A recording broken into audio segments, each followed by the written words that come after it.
5월 7일 영혼을 위하여 세움. 너희 중에 누가 망대를 세우고자 할진대 자기의 가진 것이 준공하기까지에 족할는지 먼저 앉아 그 비용을 예산하지 아니하겠느냐. 우리 주님께서 말씀하시는 비용이란 우리가 치룰 비용이 아니라 주님이 치루실 비용을 의미합니다. 그 비용은 나사렛에서의 30년 생활이며 3년간의 공생의 기간 중에 받으신 비방과 미움이고 겟세마네 동상에서 겪으신 말할 수 없는 기쁜 고통이요. 그리고 마침내 갈보리에서 십자가의 처형입니다. 갈보리는 모든 시간과 영원이 접목되는 순간입니다. 예수님께서는 이와 같은 비용을 계산하셨던 것입니다. 그러므로 사람들은 결국 주님을 향하여 이 사람이 역사를 시작하고 능히 이루지 못하였다고 말하면서 비웃지 못하게 될 것입니다. 네, 한 칸 더 읽어주세요.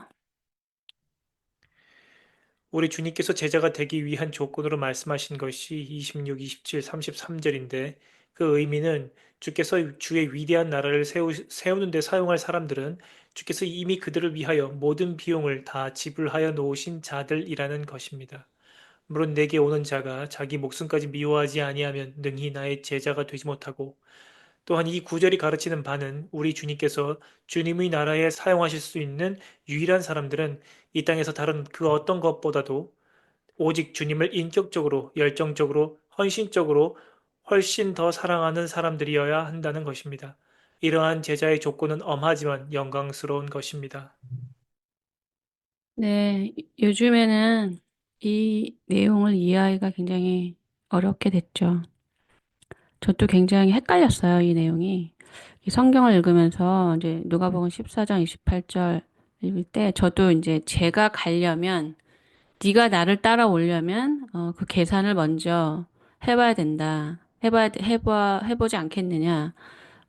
이렇게 말씀하신다고 생각했어요. 근데 그게 뭐 다른 말은 아니에요. 왜냐면 주님께서 이거를 말씀하셨다는 것은 그분이 인간이 되셔서 이제 겪으신 걸 말씀하신 거잖아요. 본인이 이제 아직 돌아가시진 않았지만 성령을 쫓아서 순종해 오시면서, 이러한 대가를 치렀는데 생명을 얻는 길이죠. 주님과 동행하는 길이.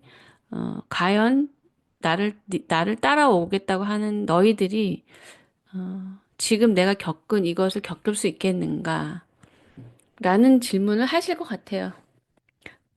그러니까 안 된다. 이건 아니겠지만, 무슨 대가가 필요한지는 아신다는 거죠, 주님이. 이것도 저도, 이것이 제가 제 인생에서 많은 오해를 받았던 내용이에요. 제가 이제 빚을 갚는다, 복음의 빚을 갚는다, 또 뭐 은혜를 갚는다, 이런 개념으로 또 뭐 제가 이렇게 사람을 이렇게 깊이 뭐 사랑한 건 아니지만 복음이 너무 옳고 이것이 인간에게 너무나 중요하다는 걸 이제 깨달은 거죠. 그 인생의 본질에 대한 질문을 하고 있었기 때문에. 그러니까 정답을 알고 있다 보니 정답을 모르거나 틀린 사람들 속에서 말을 안 할 수가 없는 거죠. 물론 적극적으로 깃발 들고 나를 따라오라고는 못했지만 진실을 알게 됐기 때문에 말하지 않는 것에 대한 어떤 죄책감이 드는 거죠. 그럼 물론 사람들이 저한테 왜 너만 답이냐 이렇게 말을 했어요. 계속. 20살 때부터. 본인도 답이다. 그래도 이제 저는 눈이 열린 사람으로서 그게 이제 비난인 거죠. 비방과 미움을 받는 거죠. 그래서 30세, 40세 이제 되다 보니까 그 사람들은 대가를 안 치르는 거죠. 본인이 답이라고 생각한 대로 살지 않는 거고 이 길은 가본 사람만 그게 무엇인지 점점 알게 되는 거. 그렇게 알게 됐어요. 그러면 이제 제가 만나는 양이라고 할까요? 뭐 형제님, 자매님 이렇게 보면 제가 항상 그렇게 말을 해요. 본인들로서는 굉장히 대가를 치렀다고 생각하시죠. 왜냐하면 세상에는 그런 대가를 치르는 게 없으니까. 내가 할 만큼, 내가 하고 싶은 만큼을 넘어서 너무나 과하고 내가 버거운데 요청에 의해서 할 일도 없고. 근데 하고 싶지 않은데 할 수밖에 없는, 하게 되는 그거를 뭐 사람들이 이해를 못 하는 거예요. 그러니까 그 정도를 하게 되면 거기서 일어나는 일이 뭐냐면 이 길을 왜 끝까지 잘 못 가냐면 본인이 한 것에 대해서 너무 자기가 스스로를 칭송하는 거예요. 어떻게 내가 이렇게까지 했지? 막 하면서 한 발짝 가서 오지 않는 사람을 바라보면서 본인이 한 것에 대해서 도취돼 있다는 거죠. 왜냐하면 주님의 말씀을 따라가면 주님이 잘 안 보이니까 그분을 인격적으로 만나기가 어렵기 때문에 이런 일이 굉장히 반복되고 한 발짝 갔다가 뒤로 다섯 발짝 가는 이런 것을 제가 이제 계속 보게 됐어요. 근데 이제 저를 만나는 분들은 저를 통해 이렇게 따라오다 보니까 본인들이 죽을 만큼 해도 그게 맛보기인 거라고. 맛보기. 하나님이 맛을 본 거다, 너는. 그러면 우리는 그걸로 상상을 하는 거죠. 내가 지금 여기 계신 분들이 하고 있는 헌신, 뭐 수고, 노력, 뭐 충성 이런 것들이 하나님 보실 때 맛보기라고 하면 예수님이 하신 희생이 무엇인지를 약간 상상해 볼 수 있는 거죠. 그래서 우리가 계속 이건 정말 별거 아니고 예수님의 십자가가 무엇인지를 조금씩 조금씩 그 감각적으로라도 상상 속에라도 들어올 수가 있는 거거든요. 근데 이 길을 가지 않으면 그게 무슨 의미인지를 몰라. 예수님이 돌아가셨다는 게 왜 나랑 의미가 있고 그게 왜 사랑인지도 모르겠고 왜 그것 때문에 내가 대가를 치러야 되는지도 전혀 알 수가 없는 거예요. 그럼 저는 알고 갔느냐? 알고 간 건 아닌데 성경이 그렇게 말해서 성경의 말씀대로 가보기로 했기 때문에 가서 알게 된 거예요. 막 깨달아져가지고 너무 감사해서 이걸 어쩌지 하고 간 건 아니에요. 하지만 이제 말씀대로 걸어가다 보니까 그 길이 바로 첫 번째 문단인 거죠. 그러니까 저는 좀 제대로 믿어보고 싶다라는 말을 생각했고 따라갔는데 제대로 믿어보겠다라는 그 시작부터 이제 고생길이 열리는 거예요. 그러니까 나는 좀 제대로 잘 믿고 싶은데 왜 이렇게 힘들기만 하는가. 그때 제가 선생님이 있었다면 그 고생의 의미가 죄를 이기는 것이고 시간을 낭비하지 않는 것이고 경건의 능력을 만드는 것이고 헛된 데 인생을 쓰지 않고 영생의 가치를 위해서 집을 짓는 거라는 걸 알았다면은 그 힘들게 느껴지는 감정이 훨씬 더 적었을 것 같아요. 근데 왜를 모르니까 내가 왜 이렇게 힘들어야 되는지에 대한 지식이 없다 보니까 훨씬 더 방황하고 왜를 찾느라고 힘들게 느껴지는 것들이 더 많았던 것 같아요. 그러면 이 예수님께서 우리를 부르실 때 예수님은 태어나셔서부터도 고생을 하셨죠. 뭐 가난하셨고 인물도 없으셨다고 나오고 배운 것도 없고 그다음에 이제 공생애가 되셔서 가장 제 인생에서도 가장 어려운 거는 사람들이 가지 않는 길을 가니까 틀렸다고 말하는 거예요, 저에 대해서. 그게 이제 비방과 미움이죠. 그럼 저는 이걸 생각했어요. 그들이 저를 모른다고는 알죠. 왜냐면 이 길을 가보지 않은 사람은 무슨 길인지 모르니까. 그런데 왜 저렇게까지 비방하고 미워하느냐. 모르면 그냥 자기가 모르는 게 있다라는 생각을 안 하는 거예요. 본인이 다 알아요. 그래서 자기가 생각할 때 틀리니까 잘못했다는 거예요. 예, 이게 자기 확신에서 오는 파괴적인 결과죠. 예. 꼭 신앙적인 게 아니어도 아니 내가 인생에서 지금 20살 됐는데 이 20살이 다냐고요. 내 인생에서 내가 이제 살아본 게 얼마 안 되는데 30살, 40살, 50살, 60살, 70살 된 사람들이 살아본 삶이 아직도 나에게 남았는데 20살이 다 아냐는 거죠. 이런 생각도 안 해보시죠. 그러니까 뭐 항상 자기가 옳아요. 그래서 보편성까지도 가지도 못하고 진리에까지는 더 이르지 못합니다. 그러면 이걸 간단하게 말하면 교만한 자에게 진리가 열리지 않는다는 거예요. 그 자체가 교만인 거예요. 내가 경험해보지 않은 건 모르는 거고, 내가 아직 배워야 될 게 많은 것이고, 내가 모르는 게 많다라는 생각 자체가 없다는 것이 굉장히 이제 정상은 전 아니라고 봐요.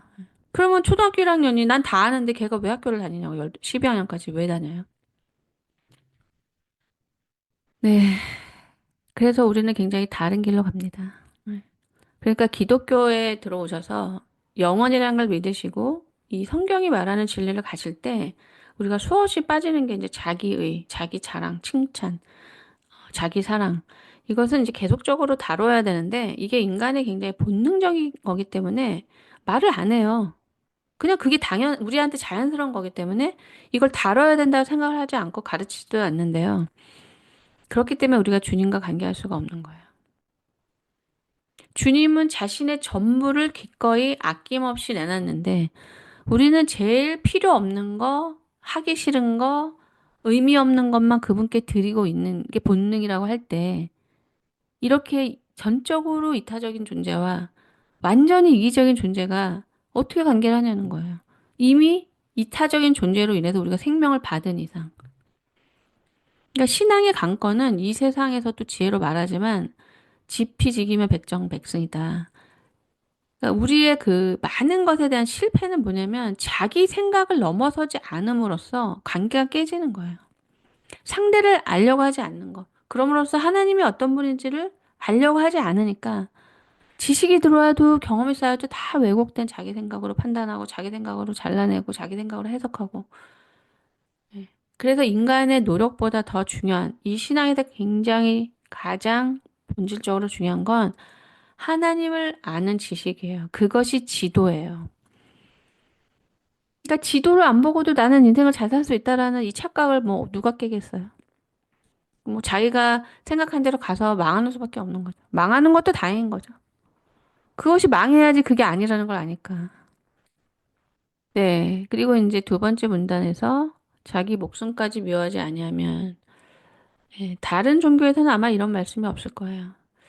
이것을 기독교가 너무 심하게 요구한다. 이렇게 생각하실 게 아니라 이거를 거꾸로 보셔야 돼요. 예수 그리스도께서 자기 목숨까지 미워하심으로써 진리에 순종해서 우리가 살아난 거예요. 그렇기 때문에 이게 기준이 되는 거예요. 당연한. 예, 그리고 자기 목숨까지 미워하지 아니하면 이 말은 우리가 왜 십자가가 여기 지금 첫 번째 단락 여기 보시면 갈보리가 십자가죠. 갈보리는 모든 시간과 영원히 접목하는 순간입니다. 그러니까 여기 시간이 이제 순간이라고 할 수 있고 순간이죠. 없어지는 시간. 왜 갈보리가 순간과 영원히 접목하는 시간이냐? 이 갈보리에서 십자가에서 우리가 죽을 때 영원에 접속되는 거예요. 그것을 다시 말하면 쉽게 말씀드리면 우리의 삶은 인간 자체는 영원적인 걸 살 수가 없어요. 쉽게 말씀드리면 인간이 영원에 접속되려면 생명이신 말씀을 붙들어야 돼요. 근데 이 말씀을 붙드는 것이 순종하는 것이 죽어 있는 사람한테는 안 돼요. 영이 죽어 있는 사람은 말씀을 절대 순종할 수가 없어요. 그래서 하나님이 말씀을 지킴으로써 우리가 공의롭게 되고 하나님의 생명 안에 더 풍성하게 거하기 위해서 이 말은 어떻게 말씀드릴 수 있냐면 우리가 교통법규를 더 촘촘히 이 세상의 법을 더 제대로 알므로써 불법을 저지르거나 교통사고가 나거나 하지 않게 되겠죠. 그런 것들을 많이 알수록. 있는 줄은 알지만 모르면은 그냥 교통사고도 나도 왜 나는지도 모르고 교통법규를 모르니까. 착하게 모르든 못되게 모르든 안 지키려고 안 보던 몰라서 하든 마찬가지의 결과는. 그래서 하나님이 우리가 회개하고 성령을 받을 때 성령께서 우리를 하나님의 뜻으로 인도하시고 말씀을 행할 수 있는 그 마음을 주신다는 거예요. 성령께서 우리에게 하나님을 사랑하고 말씀을 지킬 수 있는 능력을 주시지 않으면 육으로는 그게 안 되는 거예요. 육신의 노력은 그냥 율법이고 종교일 뿐입니다. 그래서 이게 뭐가 차이가 나느냐? 잘 생각해 보시면요. 육신적인 노력을 하는 사람은 오히려 회개를 안 한 사람이에요. 육신적인 노력을 열심히 하는 사람은 자기가 할 수 있다고 생각을 하는 거야, 아직도. 근데 성경은 인간이 죄 아래에 있기 때문에 인간이 행하는 모든 것은 죄라는 거예요, 그냥.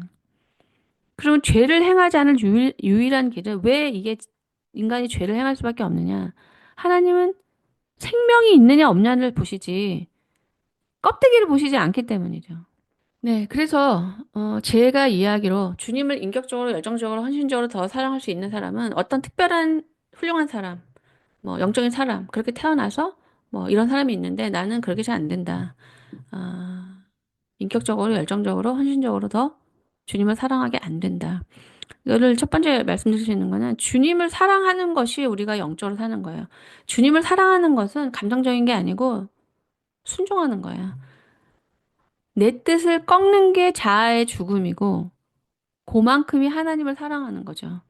그러면 왜 영생을 얻냐면 내 뜻을 꺾을 때 주님이 나를 주장하실 수 있어요. 내 육체를. 그만큼 생명을 얻는 거예요. 그러니까 우리 공동체를 보시면 뭐 요양도 하시고 뭐 주님의 일을 하시잖아요. 그러면 딱 그 요양이 하나님의 마음인 거예요. 하나님의 어떤 지극히 작은 자에게, 어떤 사람에게, 필요한 사람에게 다가가지고 싶은데 우리가 하나님께 순종해서 내 육체를 복종시키면 성령께서 내 몸을 통해서 내 생각, 마음, 정서를 통해서 그 일을 행할 수 있는 걸 하시는 거죠. 그런데 우리는 이것을 성령이 나를 통해서 한 거라고 안 보이니까 잘 모르고 본인이 그렇게 변했다고 막 칭찬받고 싶어 하는 유혹. 또 이것에 대해서 알아주지 않으면 또 섭섭함. 네, 이것은 계산이 정말 정확하지 않은 것이고, 왜 계산을 제가 정확히 하라 이렇게 말씀드리냐면, 하나님은 하나님이 하신 것을 인간의 영광으로 절대 하지 않으세요. 또 우리가 그걸 인간의 영광으로 가져가려고 하는 순간, 쉽게 말씀드리면 생명에서 좀 분리돼요. 하나님은 오직 그분이 월십 받으시는 곳, 그분으로 인정하고 환영하는 그곳에 임재하시거든요. 그래서 우리 공동체에 성령께서 충만히 임하시는 겁니다. 네. 그러니까 제자들은 예수님이 내 안에 사시기를 기뻐하시는 거죠. 그게 뭐 특별히 너무 훌륭해서 아, 예수님을 더 사랑해 이게 아니고 저 같은 경우는 육으로 사는 게 싫어요. 육으로 사는 것은 끔찍한 일이고 죄 짓는 일이고 원래 내가 회개하기 전으로 돌아가는 것이고 열매가 아니라 파괴적인 일, 순간의 낭비, 네. 그다음에 이제 영과 육의 부조화, 하나님 뜻에서 멀어짐, 생명에서 멀어짐, 어둠으로 빛에서 멀어짐 이런 거거든요. 그러니까 지금 왔다 갔다 할 때는 잘 못 느끼시지만 하나님의 생명을 깊이 경험하다 보면은 이 죄가 굉장히 민감해서 이 생명을 파괴하는 거예요. 다시 말씀드리면 굉장히 평안하고 자유로운 행복을 느끼고 있는데 이 죄로 인해서 이게 다 깨져버리는 거예요. 다시 불안과 두려움이 엄습한다면 어떻게 그렇게 살 수 있습니까? 그러니까 하나님이 우리를 종으로 다루지 않으시기 때문에 죄 지을 때마다 그러면 우리는 세상으로 갈 생각을 못 해요. 너무 무서워서. 그렇게 되면 선택 여지가 없는 거예요. 근데 하나님은 우리가 마음으로 그분을 선택하기 원하시기 때문에 언제나 은혜를 너그럽게 주시기 때문에 우리는 그걸 망각해버려요. 그래서 저는 이것이 참 이해가 안 됐어요. 대부분이 다 망각하고 망하는 길로 가는데 왜 하나님은 이렇게 은혜를 많이 주셔서 괜히 우리가 파괴되는 길로 가게 되나. 그냥 좀 조금 받아들일 만큼만 하시지. 우리나라 보세요. 밥도 못 먹던 나라가 우리 부모 세대예요. 그 시대를 완전히 잊어버리고 완전히 거지처럼 살았던 그렇게 가난한 나라에서 이렇게 됐는데 누가 그 시절을 지금 기억하면서 하나님께 감사하고 우리가 그분을 위해 살아야 된다고 지금 말하는 사람이 누가 있습니까? 다 잊어버렸어요. 그런데 하나님은 왜 이렇게 하실까? 예. 하나님은 그분이 우리에게 각각 1억을 주셨는데 가장 100점은 그것을 1억으로 알아보는 거죠. 계산이 잘못된 사람은 그거를 뭐 10,000원 정도로 생각하는 거죠. 그 모든 다양한 사랑의 반응을 조종하지 않으세요. 하나님의 사랑을 깨닫고 깊이 반응할수록 그 사람이 더 인생을 잘 사는 거죠. 하지만 하나님이 너는 지금 내가 1억 줬는데 왜 10,000원 취급해? 너무 안 하면 말씀하시죠. 왜냐하면 그 사람을 살리기 위해서. 근데 그것은 자발적인 선택이어야 된다는 겁니다. 네. 우리가 수고하여 세운 모든 것은 하나님에 의하여 점검될 것입니다. 하나님께서 주의 시험하는 불로 당신의 공력을 점검할 때 혹시 주님의 기초 위에 당신 자신의 나라를 세운 것으로 드러나지는 않겠지요. 보통 자기 자신의 기업을 세우려는 때는 대규모의 놀라운 사업들을 이루는 때이며 이때 주님을 위하여 일한다고 하지만 사실 함정이 있는 것입니다. 심오하게 말하자면 하나님을 위하여 내가 먼저 나서서 할 수 있는 일은 아무것도 없습니다. 위대한 건축가이신 예수님께서 그의 나라를 준공하기 위하여 우리를 취할 뿐입니다. 온전히 주님의 사업이기에 그 어떤 사람도 자신이 어디에 있어야 한다고 주장할 권리가 없는 것입니다. 이게 정답입니다. 제가 말씀드렸지만 사역지를 선택한다든지 나는 이걸 하겠다든지 그건 다 유기예요.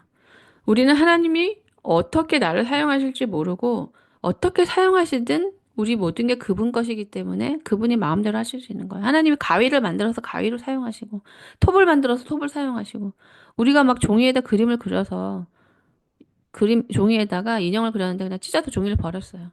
그랬더니 그 그림에 있는 종이에 있는 그 인형들이 나한테 신경질 내는 거야. 왜 나를 찢으냐고. 그렇게 말할 수가 없는 거죠. 이 마지막 문장을 저는 굉장히 진지하게 받아들였어요. 왜냐면 참과 거짓에 대해서 민감했기 때문에. 근데 제가 본 많은 사람들은 이 첫 번째 줄, 두 번째 줄, 이 마지막 문장에 그걸 전혀 생각하지 않더라고요. 그래 너무 하나님을 속여요. 하나님을 속일 수 있다고 생각해요. 왜냐하면 자기 스스로 속고 있기 때문에. 그러면 나는 속고 있느냐, 안 속고 있느냐? 첫째, 하나님을 만나기 이전에 자신을 기억하셔야 돼요. 그렇게 선을 행하기를 기뻐하셨는지, 그렇게 좋은 사람이었는지. 그렇지 않잖아요, 대체적으로. 그걸 아셔야 되고, 그러면 내가 지금 선을 행하고 있다면 이게 내가 아니라는 진실한, 정직한 지식이 있어야 되죠. 네, 그리고 저도 이것이 스스로 생각을 통해서 이제 오랜 시간을 통해서 알게 됐는데, 우리가 여기서 받을 거는 내가 그런 비참한 실존으로 살지 않는 것만이 보상이라고 생각하셔야 돼요. 뭐 다른 보상을 생각하시면 안 돼요. 아, 내가 이렇게 사용받으니까 뭐 집을 주시겠지. 뭐 주실 수도 있겠죠. 하나님은 뭐 많이 풍요로운 거를 우리를 풍요롭게 하길 원하세요. 근데 그놈의 보상 심리, 저 자신도 많았어요. 아니, 하나님은 우리에게 보상을 잘 안 주시려고 그래요. 왜냐하면 그분이 우리를 어떻게 사랑하셨는지를 일단 알려주고 싶으셔서. 보상을 안 받고도 진심으로 그분을 신뢰하면서 그 뜻에 동의해서 하나님에서 기꺼이 헌신할 수 있는 사랑의 마음이 있느냐. 이것이 만들어져야 돼요, 먼저. 또 우리는 구원받은 감사도 없죠. 자기가 바뀐 것, 하나님이 우리 안에 오셔서 일어난 일도 자기 일을 하죠. 거기서 한 것도 보상이 있어야 되죠. 굉장히 마음이 하나님의 마음에서는 먼 거예요. 왜냐하면 그분이 먼저 그 사랑을 하셨기 때문에. 네, 하나님은 이렇게 우리에게 자유를 주시지만 자유를 주신다는 게 뭐든지 니네가 선택한 대로 나는 받아들인다 그건 절대 아니에요. 성경은 육으로 심는 자는 육으로 거두고 영으로 심는 자는 영으로 거둔다. 그럼 우리는 그거 진지하게 생각 안 하죠. 뭐 되겠지 어떻게 되겠지. 뭐 이렇게 육으로 막 씨를 뿌리면서 영이겠지 영이겠지. 예. 그건 자기가 착각하는 거지 하나님은 우리의 착각을 받아들이지 않아요. 그렇기 때문에 하나님의 말씀을 듣고 행하는 자가 복이 있다는 거예요. 듣는 사람도 적은데 듣고도 자기식으로 착각해서 생각하고 하나님을 자기식으로 생각하고 그래서 이렇게 하나님이 점검하실 때 실제로 하나님을 위해서 한 건 하나도 없는 계산이 하나도 없는 하나님이 우리한테 약속하신 걸 갚아주실 게 전혀 없는 인생도 아주 많을 겁니다.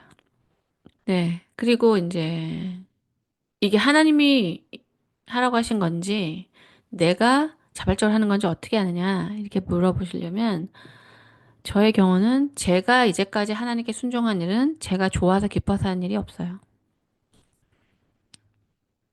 네, 아주 초창기.